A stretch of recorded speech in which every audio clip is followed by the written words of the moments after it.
Everyone is blaming Kylian Mbappé.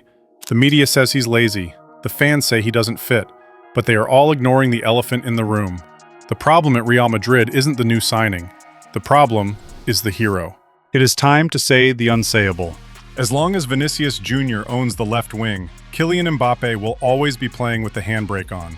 And you don't have to take my word for it. During an exclusive interview with El Chiringuito, Karim Benzema, the man who mastered the number 9 role at Madrid for over a decade, dropped a truth bomb that nobody wanted to hear.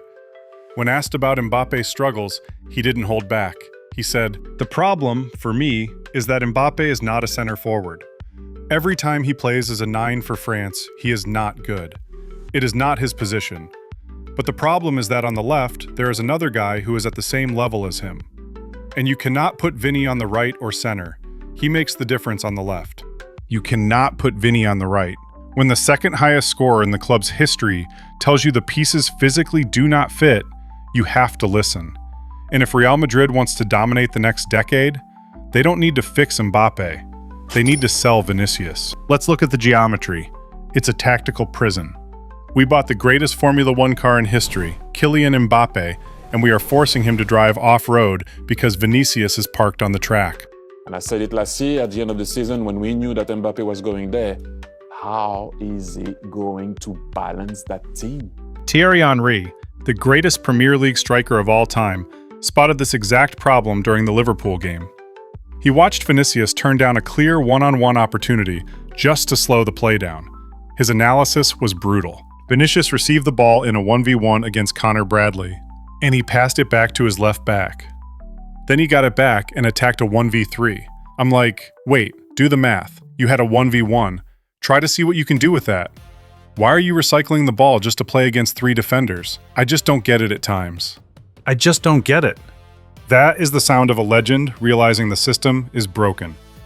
When your main winger is scared to attack space because he is looking for help that isn't there, you don't have a tactic.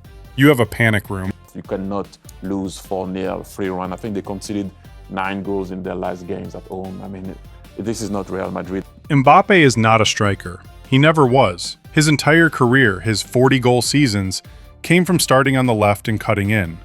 But at Madrid, that space is occupied.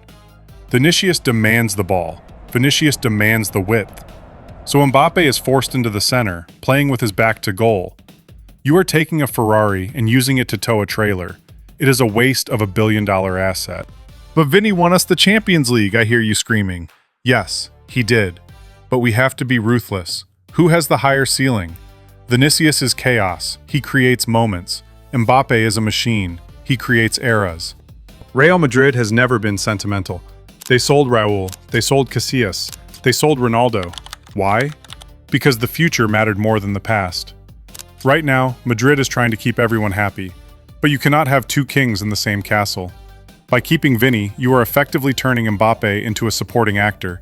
And Mbappé doesn't do supporting actor. Look at the squad balance. We have no Toni Kroos replacement. Our defense is thin. The club keeps telling us they can, quote, find the balance. They tell us to be patient. But Carlo Ancelotti, a man who never complains publicly, finally cracked. After the draw against Mallorca, he didn't mince his words. We lacked balance. It is clear where the problem is. The team was too open. We have to concentrate more.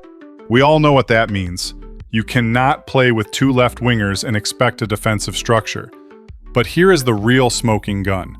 Former Real Madrid scout Manolo Romero, a man who knows how Florentino Perez thinks, dropped a bombshell interview with Sport. He didn't just say Vinicius could be sold. He described exactly how Florentino would do it. If someone comes with 300 million euros, I am convinced Florentino will sell him. He would even take him to the airport in his car. The favorite, Florentino's darling, is Mbappé. He would drive him to the airport himself. That is the cold reality. Vinicius is the present, but Mbappé is the obsession. Vinicius is the most valuable asset in the world right now. Selling him brings in 200 million euros. Imagine that money used to buy a world-class playmaker and a right-back, finally giving the keys of the attack to Mbappé on the left.